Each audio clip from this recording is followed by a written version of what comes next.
Hello दोस्तों, मेरा नाम विजेंद्र मांडलिया है। मैं सिम्फनी फैशन इंस्टीट्यूट का फाउंडर एंड ओनर हूँ। ये सीरीज जो हम शुरू कर रहे हैं वो जो फैशन डिजाइनर बनना चाहते हैं उनके लिए भी है, और जो फैशन डिजाइनिंग का कोर्स कर चुके हैं लेकिन कहीं अटक रहे हैं और अपनी ज़िंदगी को कहीं से मैनेज नहीं कर पा रहे।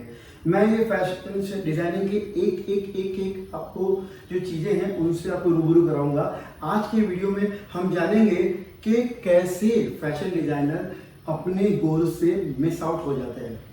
ये सबसे ज़रूरी है क्योंकि शुरुआत यहीं से करेंगे तो ही आगे आप जीत पाएंगे। आगे के हमारे वीडियोस में हम आपको कैसे ड्रेस डिजाइनिंग करते हैं, व्हाट आर द कॉन्सेप्ट्स, कौन से कपड़े होते हैं, क्या क्या कटिंग मटेरियल्स होते हैं, क्या क्या स्टाइलिंग्स होती है। हम हिस्ट्री ऑफ फैशन से लेके आज फैशन कैसे चल रहा है, ट्रेंड्स कैसे बनते हैं, उनके बारे में बात करेंगे। तो आज का विषय जो हमने रखा है बहुत छोटा रखा है।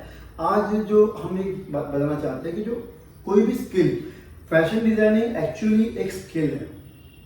एक्चुअली फैशन डिजाइनिंग खुद एक स्किल ना होते हुए उसके अंदर एक स्किल इन्वॉल्व है जिसको हम कहते हैं टेलरिंग। क्योंकि फैशन डिजाइनिंग कितना भी कर लो, अगर आप उसको एग्जीक्यूट ना कर पाओ या तो ना करवा पाओ, ये दोनों चीज़ें हैं, तो आप फैशन डिजाइनिंग में आगे नहीं बढ़ सकते। तो मैं ये समझता हूँ कि किसी भी फील्ड में एक एंटरप्रेन्योर, मतलब एक फैशन डिजाइनर भी एक एंटरप्रेन्योर बनता है, तो entrepreneur must don't do anything but he must know everything. उसको सब कुछ पता होना चाहिए कि ये बनता कैसे है और उसको कितना समय लगेगा, कारीगर को क्या स्किल लगेगा। जब तक वो खुद नहीं सीखेगा तब तक वो आगे एग्जीक्यूट नहीं करवा पाएगा। मैंने कई फैशन डिजाइनर्स को अपने बुटीक्स बंद करते हुए देखा है क्योंकि उन्होंने इस चीज़ को प्रायोरिटी दिया ही नहीं। टेलरिंग वो समझते हैं हाँ कारीगर से करा लेंगे ना, लेकिन कारीगर इस जो उसको संभालने की जो टेक्निक होती है, उसका टेक्निक एक सबसे बड़ी बात है कि कारीगर कभी भी, उसका जो सुपरवाइजर चाहता है वो चाहता है कि वो नॉलेजेबल हो। वो कभी भी किसी भी अननोन आदमी के नीचे नहीं, और उनकी हैबिट बहुत ही अच्छी होती है। वो सीधा आपको, अरे बीच में से कारीगर आया था मेरे पास, कहता मैं किसी भी डिज़ाइनर के पास काम करता हूँ, पता नहीं क्यों 1 साल में उसकी शॉप बंद हो जाती है। अब एक बात समझ में आ गई, उस कारीगर से एक बात समझ में आ गई कि जिन के पास ये गया था, सामने वाले के पास वो स्किल नहीं था और वो किसी का कंधा ढूंढ रहे थे, और किसी दूसरे के कंधे पे बंदूक नहीं चलाई जाती। और बिजनेस फील्ड में तो बिल्कुल नहीं। बिजनेस फील्ड में आप कोई भी बिजनेस करते हो तो उस बिजनेस का आपको 100% फ्रॉम टिप टू टॉप सब पता होना चाहिए। आज एक छोटी सी बात बताता हूँ। हम एक सवाल पूछता हूँ, एक स्किल आपके पास जो भी है, टेलरिंग हो या फैशन डिजाइनिंग हो, उसकी जनरली बाय परसेंटेज, अगर बाय 100% से अगर डिवाइड करें तो कितनी होनी चाहिए। मैंने कईयों से पूछा, ज़्यादातर लोगों ने 30%, 40%, 20% अलग अलग परसेंटेज बताए, लेकिन ये गलत है। मैं आपको जो बताऊंगा मैं आपको वो प्रूव भी करके बताऊंगा। I will prove my self first. मैं आपको पहले बताना चाहता हूँ कि फैशन डिजाइनिंग में या किसी भी स्किल में, any business you are doing, उसमें आपके पास जो भी स्किल है उसकी जो वैल्यू है दैट इज ओनली 3%। यही है स्किल की वैल्यू। उदाहरण के तौर पे देखिए, मैं आपको बताता हूँ। हम एक कार खरीदते हैं, अगर आप कार को ध्यान से देखें तो ये, अगर आपकी ये कार है, अगर तो इस कार को आप जब खरीदने जाते हो तो आप इंजन के बारे में ध्यान तो देते हो, लेकिन आप इंजन की अगर परसेंटेज वैल्यू देखोगे, इंजन का मतलब होता है जो पिस्टन्स होते हैं, जो इंजन मतलब बाकी सब बड़ा जो होता है वो इंजन नहीं होता। इंजन के आजू बाजू सपोर्टिव सिस्टम होता है। इंजन एक पिस्टन्स जो होते हैं, 4 पिस्टन होते हैं, उसको एक इंजन बोलते हैं। उस इंजन की अगर आप परसेंटेज चेक करोगे दैट इज 3%। हाँ, इंजन एसेंशियल है। 1100 सीसी का इंजन है या 800 सीसी का इंजन है या 1400 सीसी का इंजन है, ये इंजन है, वैल्यू है, ये इसकी वैल्यू है, एसेंशियल है, ये है 3%। लेकिन हम जब कार खरीदते हैं तो हम लुक्स, स्पेक्स, कंफर्ट, स्टेटस, ये सारी चीजों को देखते हुए खरीदते हैं। अगर ये फॉर्मूला इस कार पे अप्लाई होता है तो ये फॉर्मूला जिंदगी में हर बिजनेस पे अप्लाई होता है। अब ये 97% जो है ये इसने ले लिया, जो नेक्स्ट 97% जिसकी वजह से ये कार बिकती है, कार की वैल्यू नक्की होती है, कार कितने में बिकेगी। अब समझिए कि 800 सीसी, अब मैं आपको आगे एक छोटी सी बात बताना चाहूँगा, समझिए।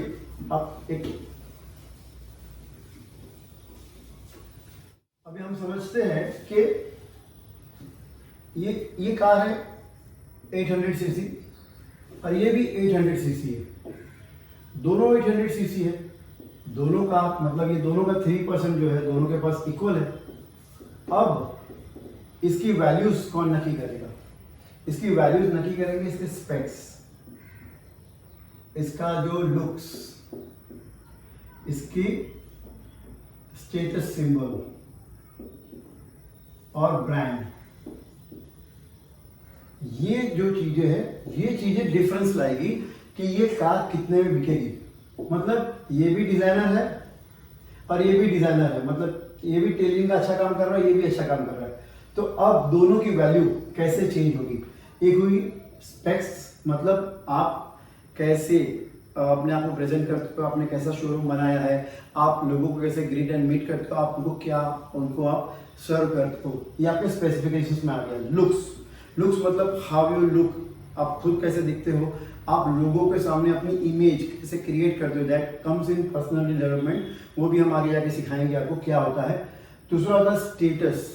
देखिए हर आदमी अपनी फाइनेंशियल जो उसका जो फाइनेंस होता है उसके अंतर्गत एक स्टेटस बना के रखता है। जिसकी 50,000 सैलरी है उसने अपना स्टेटस वहां पे मेंटेन किया है, जिसका 2 लाख है, 5 लाख है, 1 लाख है और 10 लाख है पर मंथ, उन्होंने अपना स्टेटस वैसे मेंटेन किया हुआ है। इसीलिए तो रॉयल्स रॉय, BMW और ये कारें बिकती है, लैम्बोर्गिनी, ये सारे कारें, क्योंकि लोग अपने स्टेटस के हिसाब से, किसी को अपने डेस्टिनेशन पे जाने में इतना महत्व नहीं है वो किस कार में अपने डेस्टिनेशन में जाता है, वो उसका स्टेटस सिंबल होता है। तो वो स्टेटस उनको अपना नहीं कस्टमर का देखना है, अपना तो हो ही जाएगा साथ में, अपना स्टेटस वैसा बनाना। और सबसे बड़ी बात जो आती है ये है ब्रांड। सबसे पहले आपको खुद एक ब्रांड बनना पड़ेगा और एक ब्रांड बनना बहुत आसान होता है। आपको कुछ सिंपल डिसिप्लिन अपने लाइफ में फॉलो करने पड़ेंगे। अगर आपने अपनी लाइफ में डिसिप्लिन फॉलो किए और वो डिसिप्लिन धीरे धीरे आपके लाइफ का कल्चर बन जाएगा और वही कल्चर आपका ब्रांड बनाएगा, आपके क्लाइंट्स बनाएगा। ये वही आपकी जो हैबिट्स है वो आपके बिजनेस को भी इफेक्ट करेंगे और बिजनेस को भी बनाएंगे। अब इस ब्रांड को कितना ऊपर ले जाना है, कैसे ले जाना है, that is all we call is mindset. अब ये माइंडसेट होता क्या है? देखिए मैं एक कहानी मैंने वर्षों पहले सुनी थी कि माइंडसेट होता क्या है। मतलब मैं अपने बारे में क्या सोचता हूँ, मैं अपने फाइनेंसेस के बारे में क्या सोचता हूँ। अब एक आदमी था, वो एक रोटी लेता था, हाथ में घिसता था और खा रहा था, हाथ में लेता था, घिसता था और खा रहा था। तो मैंने उससे पूछा, अरे भाई ये क्या कर रहे हो? तो बोलता है, भाई मैं तो बहुत गरीब हूँ, मैं इतना गरीब हूँ कि मेरे पास आज चटनी खरीदने का भी पैसा नहीं है। अब मैं क्या करता हूँ, देखो आइडिया मेरा, मैं क्या करता हूँ, रोटी तोड़ता हूँ, हाथ घिसता हूँ, सोचता हूँ यहाँ चटनी है और खाता हूँ तो सुकून से गले के नीचे रोटी उतर जाती है। मैंने कहा, बेवकूफ, अगर सोचना ही है तो पनीर टिक्का मसाला सोच, रसमलाई सोच, अरे बड़ी बड़ी मिठाइयाँ सोच। अब सोच में ही चटनी है तो आपकी थाली में कैसे पनीर टिक्का मसाला आएगा? मैंने कई फैशन डिजाइनर्स जो बनना चाहते हैं या बन चुके हैं उनको मैंने कहीं के इंटरव्यू लिए, तो कहीं से मैंने पूछा, तो मैंने पहले तो बहुत अच्छी बोल रहा था कि we can earn more than 1 lakh rupees, ये फील्ड में 50,000 लाख कमाना मतलब कोई बड़ी बात नहीं होगी। मतलब हाँ कैसे, अरे 15-20 हजार मिल गया तो बहुत हो गया। अरे वाह वाह वाह, अगर आपके दिमाग में, आपके माइंडसेट में अगर 15-20 हजार रुपया है तो क्या गारंटी है कि आप महीने का 50,000 या लाख कमा पाएंगे? देखिए अगर आपको कोई भी वैल्यू कमानी हो तो आपको अपना सर्कल छोड़ना पड़ेगा, because we are the average of our 5 friends. आप देखिएगा कि आपकी इनकम आपके 5 फ्रेंड्स से ज्यादा नहीं हो पाएगी, उसके एवरेज ऊपर नीचे होगी। तो if you want to increase your income, आपको अपना सर्कल चेंज करना पड़ेगा, आपको उस सर्कल में आना पड़ेगा जो महीने का 50,000 या लाख कमा रहा है। तो तो धीरे धीरे जैसे कहते हैं वास वैसे वैसे बुद्धि हो जाती है, मतलब जिसके साथ हो वैसे आपका ज्ञान हो जाता है, और वही आपको एंथुसियास्टिक करती है। मैंने कई बार देखा है, देखिए क्या होता है जब आप कुछ नया करते हो या आपकी एवरेज इनकम जो है 25,000 है, समझिए एक वैल्यू लेते हैं 25,000 की हमने वैल्यू ली, अब 25,000 आपकी इनकम है, तो आप अगर आपने दोस्त जिसकी 20-25 है, बोलो अरे यार मेरे को ऐसा ऐसा है, यहाँ पे गया था 50,000, अबे रेंगे कोई फ्रॉड होगा, अरे नहीं यार मैं ऐसा किया था ना, तो वो आप बंदा कमा रहा है, वो ऐसे बोल रहा है कि ऐसे ऐसे किया था ये 50,000 कमा सकते, अरे जाने दे, ऐसे फ्रॉड लोग बहुत देखे, अभी तेरे को फंसाएंगे, अरे 50,000 रुपया महीने का कमाने का कोई खाने का काम है क्या, ये होगा। और जब आप एक बड़े सर्कल में जाओगे जहाँ पे लोग 50,000 लाख ऑलरेडी कमा रहे हैं, और वहाँ जाके आप बोलोगे अरे सर मुझे बताइए ना जरा ये 50,000 आप कैसे कमा लेते हो, तो आपको बता दूँ कि जो सेल्फ मेड होते हैं ना, जिन्होंने जीरो से लेके 50,000 या लाख की इनकम की है, वो प्यार से आपको बैठाएंगे, आपकी तृष्णा को देखेंगे कि आपके अंदर बर्निंग डिजायर कितना है, और आपको अपने साथ बैठा के आपको अपनी कश्ती में उस नैया तक पार लेके जाएंगे। आज मैंने भी वही बीड़ा उठाया है। मेरी जिंदगी जो स्टार्ट हुई थी that was from monthly income, मतलब मेरी जो फर्स्ट सैलरी थी, I was as a peon of salary of 750 rupees per month. मैं लगातार 3 साल 750 रुपया पर मंथ की सैलरी से काम कर रहा था, लेकिन उस वक्त मेरे सपने जो थे उस वक्त के हिसाब से, इन द ईयर 1992 मैंने जब ज्वाइन किया था first time as a peon, मेरे सपने थे बड़े, और उस वक्त मैंने टारगेट लगा था, टेलीस्कोपिक टारगेट था कि 750 से कुछ नहीं होगा, कम से कम 7-8 हज़ार तो मिलना चाहिए। तो मैंने उस इंडस्ट्री में ढूंढे कि मैंने कहा 7-8 हज़ार कौन कमा रहा है, तो मैंने देखा कि हमारे ऑफिस में ही 2-3 जन थे, तो मैंने क्या किया, उनको कॉपी करना स्टार्ट किया। अब कॉपी करना जो मैंने स्टार्ट किया तो मुझे पता चला हाँ उनके अंदर ये ज्ञान है, ये ज्ञान है, ये ज्ञान है। और मैं आपको एक बहुत ही इंटरेस्टिंग स्टोरी बताना चाहता हूँ जो मेरी है। कॉपी एकेडमिक्स में जो है ना वो एक्चुअली क्राइम है, वहाँ पे ऑफेंस है ये कि आप एकेडमिक्स में कॉपी नहीं कर सकते आपको खुद, लेकिन I am a very big copy cat, बहुत बड़ा कॉपी कैट हूँ मैं खुद। जब जाहिर कहता हूँ मैं अपने 8th 9th और 10th तीनों में मैंने बहुत ही अच्छी तरह कॉपी किया, क्योंकि मैं किताबी कीड़ा नहीं हूँ इतना। I am not a reader, I am a audio reader. मैं किताबें अभी पढ़ता भी हूँ तो ऑडियो पढ़ता हूँ, मैं किताबें ये नहीं पढ़ता। तो मैं 8th में तो पास हो गया क्योंकि पता था किसको कॉपी करना है, 9th में भी पास हो गया क्योंकि पता था किसको कॉपी करना है। दरअसल इन द 10th स्टैंडर्ड, अब आपको पता होगा कि हमारे जो सेंटर्स है वो अलग हो जाते हैं। अब मेरा भी सेंटर अलग हो गया था, तो मैंने ढूंढा अभी किसको कॉपी करना है, कि मेरा साइबिश से कॉपी कैट था, तो मैं ज़्यादा इतनी पढ़ाई करता नहीं था। तो मैंने देखा अपने आगे वाले का अच्छा लगा, मुझे बंदा लड़का अच्छा लगा, तो मैंने बोला चल इसको ही कॉपी कर लेते। अब हुआ कैसा, मेरा बहुत बुरा नसीब या अच्छा नसीब क्या कहूँ, कि मेरे नसीब में कि वो लड़का फेल हो गया और अल्टीमेटली उसकी वजह से मैं फेल हो गया। अरे कई बार तो ऐसा होता था कि वो बाहर आता बोलता शिट यार ये गलत हो गया, मैं बोलता साला तेरी वजह से मेरा गलत हो गया। तो ये भी चीज़ें मेरे साथ हो गई। मतलब मैंने ये देखा कि उस वक्त कॉपी का जो मेरे अंदर हैबिट आ गया था, उसके बाद जब मैंने कॉपी की हैबिट यूज़ की, मैंने अपने हर स्टेप पे जहाँ जहाँ मुझे आगे बढ़ना था, मैंने अपने आप को अपना जो कॉपी करने वाला जो वर्जन था ना वो लाया, तो मुझे सक्सेस मिली। मैंने इस फील्ड में भी जब मैं आया तब मैंने देखा कि मैं जिस शॉप में हूँ, हमारी फील्ड में या हमारे एरिया में सबसे ज़्यादा कौन कमा रहा है। मैंने उसको ढूंढा, सबसे पहले उसके पास जाके दोस्ती की, वहाँ जाके बैठा, चाय पिया, सब उसके साथ रहा, उसके साथ बैठा, और फिर 6 महीने 7 महीने बाद देख लिया कि हाउ ही वर्क्स। और थैंक यू राजू भाई, मैं उनका नाम भी बता रहा हूँ, ही इज़ माई कजिन। और मैं सामने से कहता हूँ मैंने आपको बहुत बुरी तरह कॉपी किया, और मतलब बहुत ही अच्छी तरह कॉपी किया। मैंने डिट्टो की डिट्टो उनके जैसी मेरी पूरी शोरूम बना दी, डिट्टो। मुझे पता था कि उन्होंने जो चीज़ें बनाई है उसको कॉपी करो, क्योंकि अपना कोई दिमाग चलाने का उस वक्त था नहीं, क्योंकि जब मैं उस वक्त मैं 25-30 हज़ार कमा रहा था और वो 1,00,000-1.5 लाख कमा रहे थे। तो मैंने सोचा ये डिफरेंस ऐसे नहीं निकलेगा, मुझे उनके जैसा बनना पड़ेगा, और ये मैंने किया। और आपको बताऊं कि जैसे ही किया, वो जहां मार्केटिंग करते थे मैं वहां मार्केटिंग करता था, वो जैसे डील करते कस्टमर से मैं वैसे डील करता था, वो जिस तरह से कपड़ा रखते थे मैं वैसे कपड़ा रखना चालू किया, वो जैसे क्लाइंट को ड्राइंग सिखाते थे, सर्व करते थे, मैंने वैसा मैं डिट्टो कॉपी कैट। और जैसे मैं कॉपी कैट किया, बाय गॉड 2 महीने में सेम शोरूम करने के बाद, सेम मार्केटिंग करने के बाद मेरी इनकम भी उनके आसपास पहुंच गई।